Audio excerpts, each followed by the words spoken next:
Next car that caught my eye is this Super Duty Trans Am. Nope, not a Ford Super Duty, of course. The Trans Ams in this era, if you got the right options and packages, it was referred to as a Super Duty. It's got a 455 engine, this really low air dam on the front. Amazing Trans Am graphics. I love that imagery. I've got a few of those types of items in my garage. I love how the air dam kicks out to the side to cover up the front tire area. These beautiful honeycomb wheels. Big fan of those honeycomb wheels. And the interior on this one is perfect. Perfect. It has to be restored. It's in gorgeous shape. The machine turned dash, that's always appealing.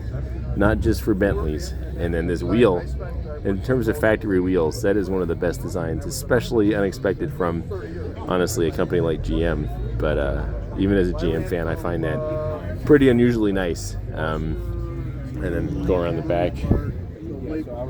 Hi, how are you? Beautiful Pontiac.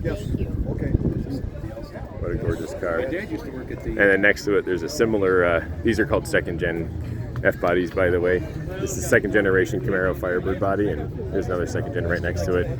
Also awesome. Different graphics, different year, different grille. But still pretty awesome. And these wheels aren't the honeycomb wheels.